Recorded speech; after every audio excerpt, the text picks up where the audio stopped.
Surprise, surprise, you're in back. Europe. Yeah, back in the Amsterdam office. I Wow. think good to be back, guys. Welcome back, buddy. Yeah, 3 of us in the same room. Yeah. been a while. Never brought anything good, but we're really happy to be here with you guys. So great to once again discuss the state of the dairy market in Vesper's Dairy Café, our bi-weekly effort to keep Seb Informed. on his feet and informed, and also That's great. to share our views on what's happening in the market. Jasper was quite the sight this week and past week. Yeah, it's been quite active. Oh, but I was referring to something else. Oh, Your You've haircut? become Oh. also my new haircut, but you've Okay. become my top LinkedIn influencer. yes. Wow. Yeah, you're starting to post a lot. What a star, eh? I figured we'd share even more than we're already doing. So Yeah, that's great. That's LinkedIn, great. That's great. let's go. Yeah. So there's a banner in the bottom left if you want to see all these extra insights that Jasper's sharing. I even made him change his LinkedIn picture because it was terrible before. So unfortunately, you won't see. yeah. Actually, great. Feiko, yeah. But That's great now. and now maybe back to the market, because you said there's a lot happening. Yeah, there is. I mean, we're at the end of the summer break when it comes to the European market, and it's definitely starting to change the sentiment a little bit. There was a lot of uncertainty and kind of what if scenarios, but it seems like some of those what ifs are kind of breaking away. And that leaves a much weaker market than many had thought of. So that's what we're seeing this week. Many lower prices than the weeks before. Yeah. Okay. Well, I think we've discussed it a few times now. It's always interesting to see when there are shifts coming, or we see Big shifts shifts. coming in the data. That the mammoth tanker that's called dairy, how much time it takes for it to actually move in the direction that you expect it to move. Yeah, 100%. I think we were quite bullish until like May, and then since June, it started to switch quite heavily when we started actually seeing a lot of milk coming through, and that just hasn't stopped, which actually is quite unusual, because normally you see a bit of a dip in the summer in terms of milk production and milk solids. It doesn't seem to be the case. No, I think that's where I'd like to start today. I mean, ultimately, we see a lot of movement in the dairy market, but it's driven by an excess of milk, at least what we see. Yeah. But why is that the case? And I think that's very good, at least to use milk pricing for that. We know the latest farm gate milk pricing, for example, in the Netherlands, but also in Germany, are still very, very high. Around this is 56 cents.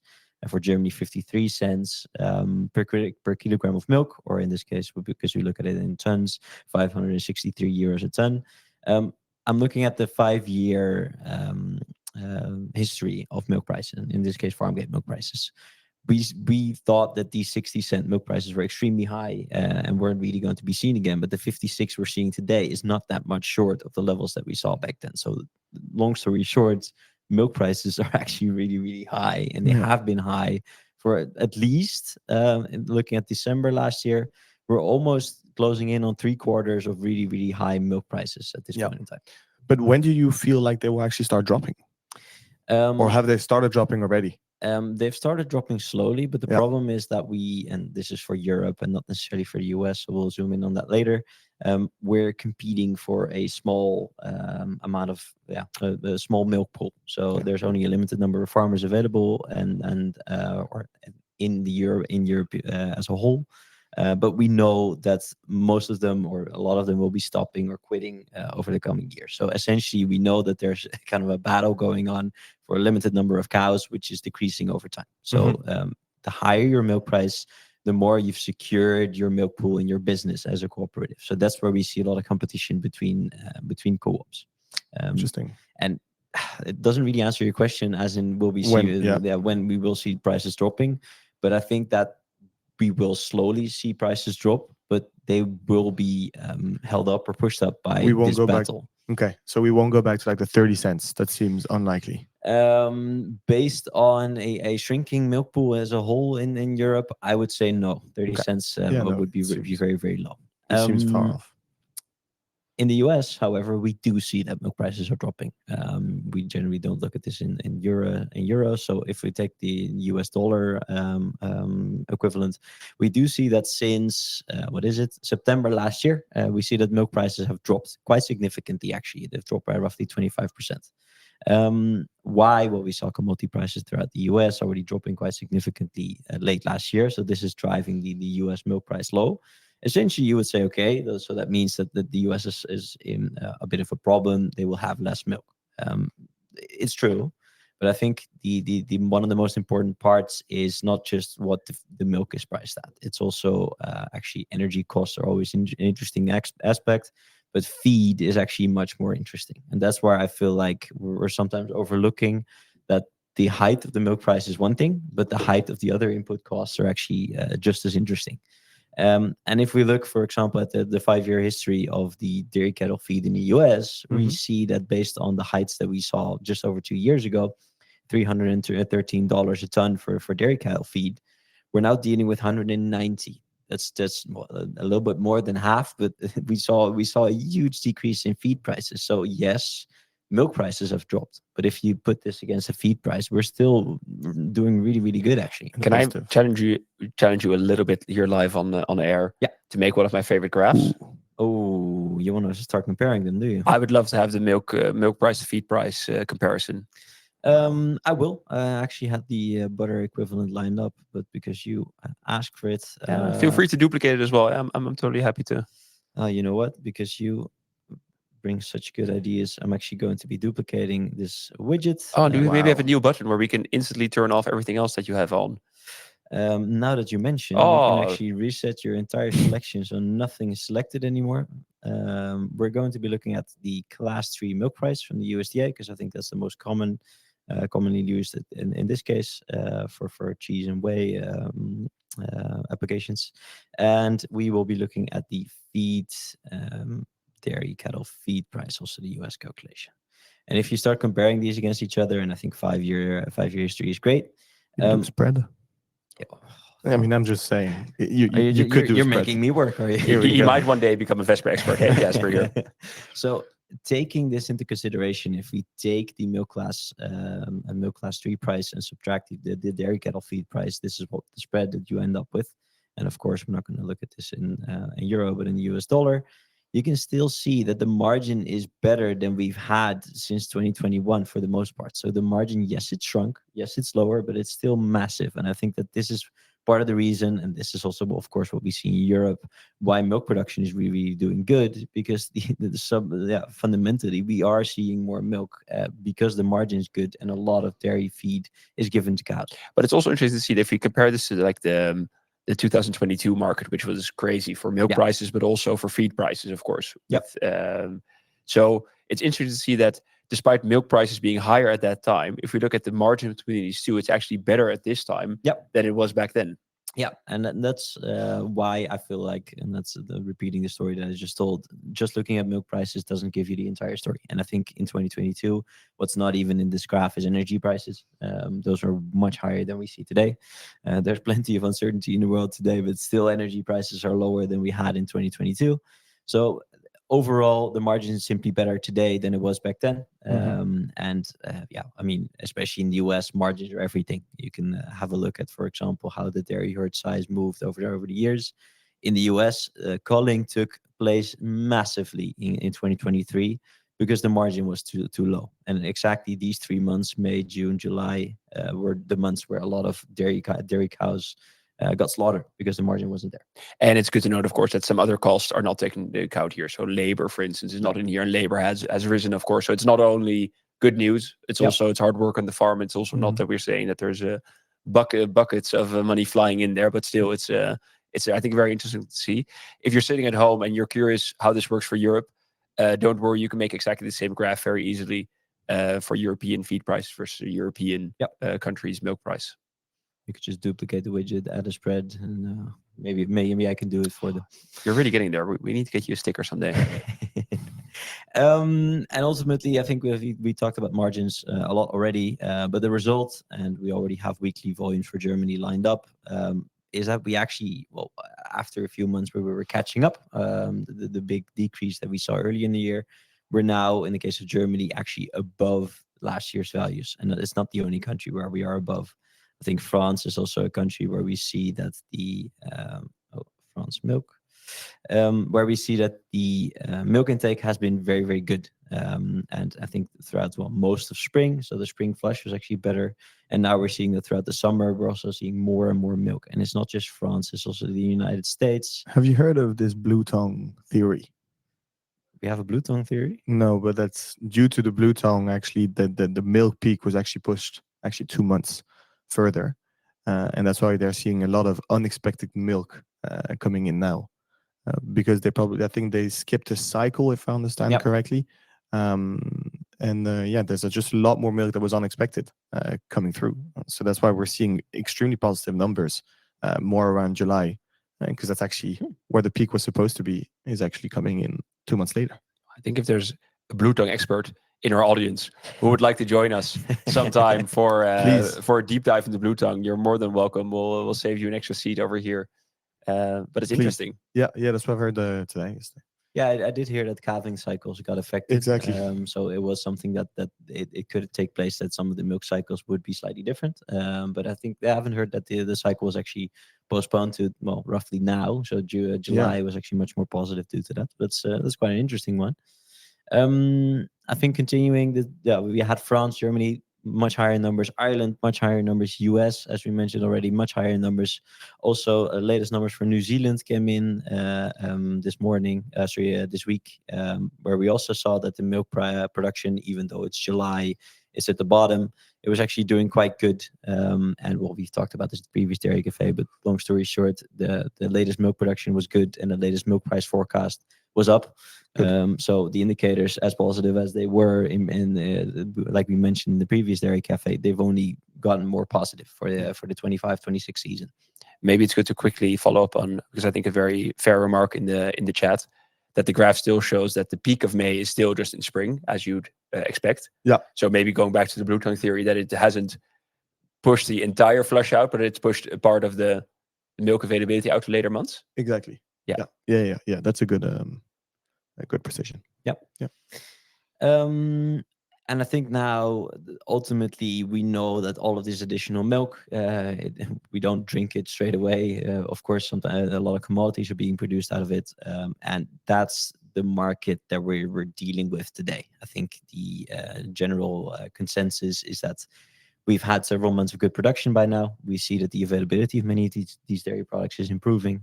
Yes, we're at the end of the summer holiday, so it's a bit too soon to say that none of the summer demand is coming back. There might still be buyers on holiday. Then we might see even more demand coming next week.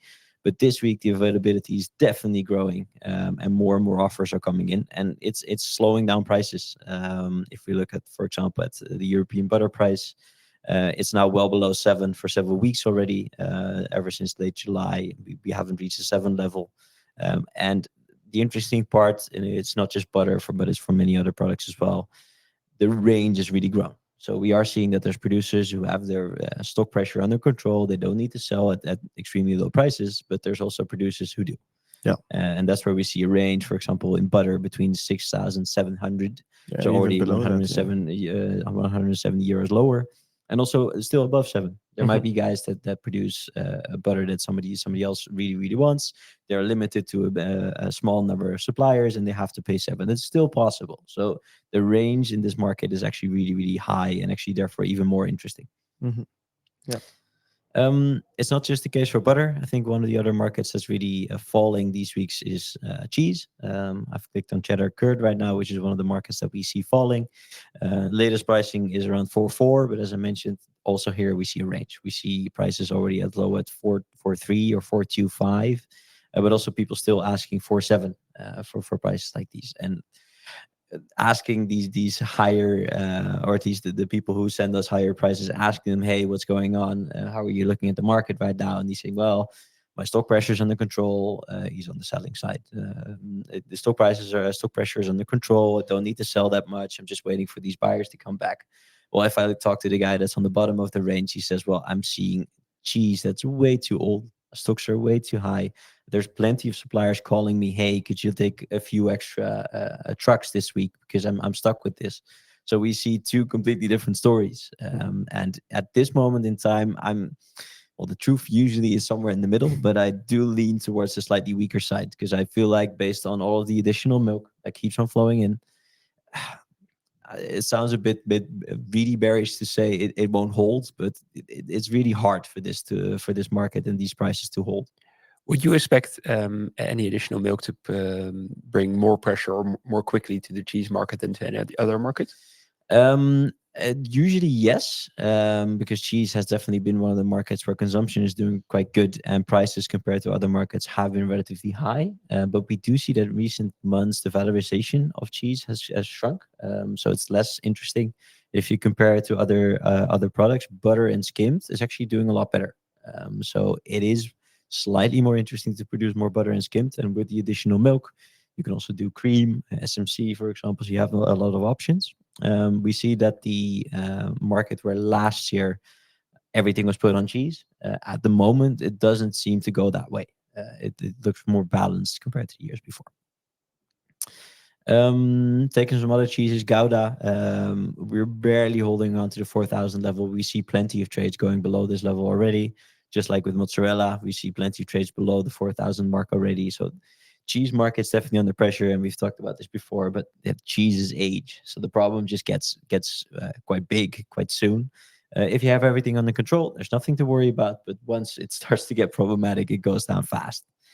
Yeah, we wanted to discuss powders, and I feel like it's always interesting to discuss S&P, one of the biggest dairy commodities, at least in the world. Of course, all of these prices are generally in line with each other. I will actually click away the ATA price because otherwise it might be too much to look at the same time. But if you look at the three prices from Oceania, US, and Europe, they're actually very much in line with each other. I'll take the USD version of this. They're very much in line with each other for several weeks. While interestingly, this usually is the moment in time where European prices go and exceed the other two markets. So it's interesting to see how this will play out. Of course, Oceanian production picks up seasonally, so we will see better availability. But they're really, really competitive right now. And in a market that's not really overflowing with demand, so to say, this could really prove some problems or create some problems in the slightly longer term. And this will ultimately keep these prices low. There's just not enough demand to really push up these prices to, or at least outside of the range that we've been in for months. And butter prices, especially in Europe, that are still high, must only amplify that effect. Yes, especially if we now see that the valorization of butter and skim is actually quite good. So we also see that in recent months, and I think we've talked about this previously. If I look up the S&P numbers, for example, for Europe 28th, the S&P numbers have been very positive compared to the years before. So we saw that April and May volumes were actually much higher than the years before. So yes, we're also dealing, while global demand's not great, we are dealing with an increased interest in producing skim milk powder. The margin, especially if you include butter, was there. Mm-hmm. There's one product group that stands out, as usual, and I think we've talked about this plenty of time, but it's whey protein. Yep. The whey protein market has found its way up again. Why? I can be very short about this. There's just too much demand. Consumption is strong. It has been very, very seasonal with sports nutrition industries for years. But now we're seeing that all of the additional demand coming in from GLP-1 consumers, they're basically prescribed to consume more protein. So they do, especially dairy protein. And also the protein-enriched foods. So we see yogurts, we see meals, we see shakes, we see whatever. There's all whey protein, WPC80, WPI in there. And it's just increasing the base line of consumption there. And September is often as well a time where people start to come back in the market. End of the quarter, they start to cover themselves. And just end of so the year, you can buy your stuff on Black Friday. Exactly. So then Black Friday, and then January as well is a big month. Yeah, but there's an extra thing here because we see a spread between these two, and US product looks a lot cheaper than European. Even the spread, I think, maybe one of the biggest, maybe even the biggest we have on record since we're tracking these prices. Yeah, it is actually. And then I'm going to get to one of my favorite hobbies. That's asking Jasper questions about news that has just hit and that is still developing. Yeah. Because just before we started, we saw an article about the tariffs between Europe and the US. and the fact that they seem to be getting close to a deal. French wine, I think, is still in contention, but I think a lot of other things are getting clearer and clearer, which hits home for Seb. It's hard. Yeah. Do you think that this would possibly lead to an even bigger spread for a landed cost if we look at it?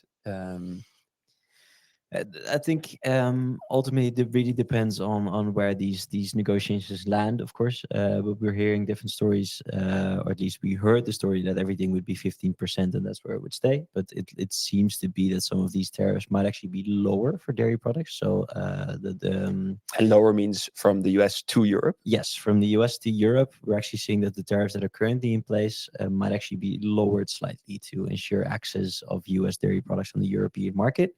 And to be quite frank, I think whey proteins might be one of the very few products in the dairy industry that we import from the US as well. Yeah. We only do that. Well, this is where the story starts to connect.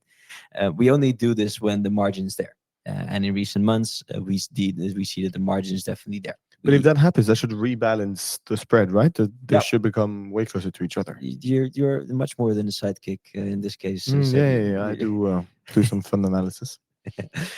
We see that the latest import tariffs are roughly 1,800 euros when it comes from US into Europe. Mhm. So if we calculate this back into euros, the margin as it is from 9.4, if we add roughly 1,800, we're just above 11, and this is 12.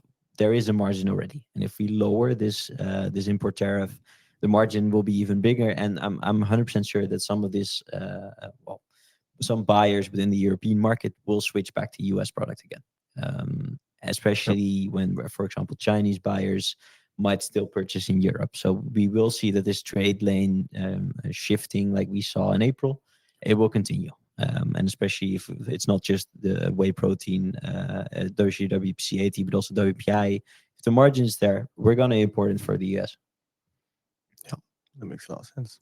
And I think we got a question, we got two quick questions in the chat. One about mature cheddar. I don't know if you can comment here, or you'd rather send a note afterwards. And what the current tariff is on US cheese to Europe. The current tariff on US cheese to Europe, let me look that. I might be able to look that up later, but I don't know by heart. I'm not sure either, to be honest. I'd have to check. Yep. I know that there is a tariff. It's generally we in Europe use the most favorable nation tariff for everything that comes from the US into Europe. So maybe after this negotiation that will be slightly different. But at the moment, I think it's roughly around $1,000, 30,000 euro per ton mark as well, just like it is for butter, just like it is for whey protein. So there's a significant import tariff at the moment. And there was another question about mature cheddar, you said? Yeah. If you have any insights there. Well, at the moment we see, and I'm taking cheddar mild. It's relatively, of course, it's in the cheddar group, but about the mature cheddar, we of course see that the UK and Irish markets are being flooded with cheese at the moment. Not just cheese, also butter, because the milk intake there is relatively high.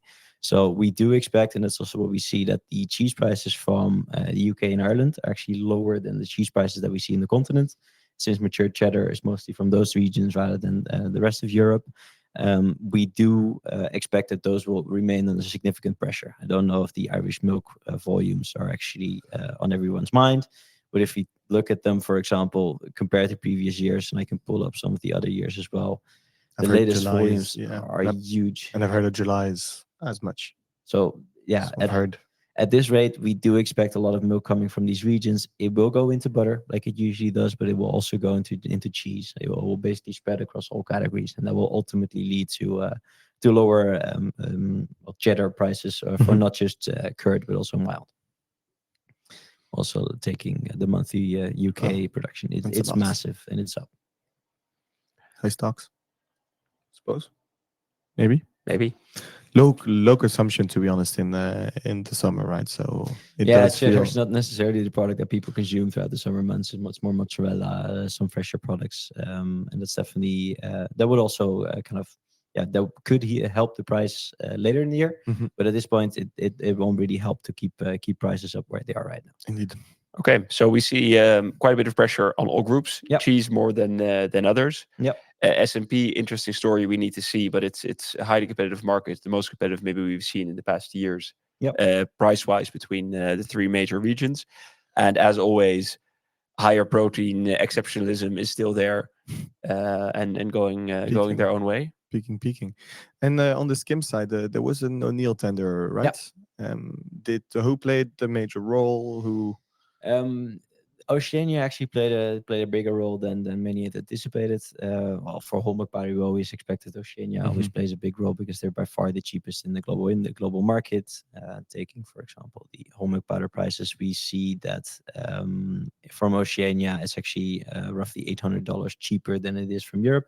So Oceania played a big role, and at the same time, for S&P, it's always a bit spread. Of course, now the margins, competition between regions really on.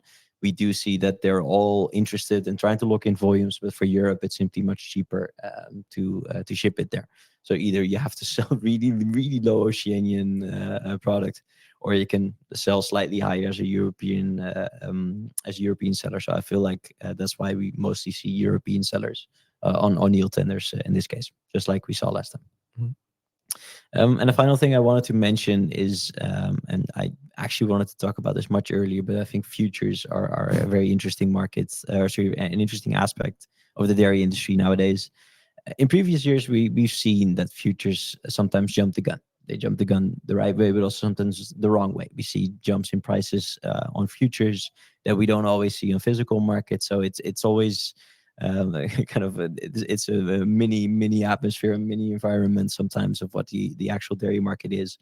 But if we take the European butter futures, for example, we have seen that since halfway July all the way until the latest price, it's moving much lower. And in sometimes when bigger price fluctuations happen, futures have tended to lead the way in previous years. So we do see that it's easier for futures to keep on trading and also trade a little bit before the physical market starts to adjust. We still need to wait and see if the physical market will also move to the levels that we see for futures already. But it is interesting that on the futures markets, we definitely see big movements and we see it downwards. Yeah, okay. So that is a pretty good indication of a bearish market. Yeah, it has been in the past. So let's see what it's going to do this time. But it is pretty bearish. Yeah, and that's the especially bearish for, and this is a situation that we've seen for almost a year already. They're especially bearish for further out. They're not necessarily bearish in the short term. That's why we still see a market in backwardation. I mean, I've only been around here for 4 years. I've never seen a butter market or any market in backwardation for this long on futures. So it is definitely interesting. But people are mostly bearish on Q1 and also a little bit on Q4. They do anticipate that the supply situation will be much better than it is today. And I can agree with that. I mean, we do see milk prices have been high for a while now, and the production will only keep on coming in. But at the same time, and that's why I'm also a bit confused by the height of the Q3 prices for butter still. They're holding strong. They're holding strong, but usually in Q3 and Q4, we're consuming stocks that we've already built. So yes, we anticipate that the supply in Q4 will be better than it is today. But most of the supply that we'll have in Q4 has already been made today. And it's not exactly a one-on-one situation, but I do find it interesting that the market is expected to be much better in Q3 or Q4, in Q4 and Q1. Well, already I feel like the supply is actually already affected today. So it's definitely interesting to see how this plays out. Maybe we might see spot prices lower a little bit further, or we see even more optimism for Q4 and Q1. It's there's plenty to look at here.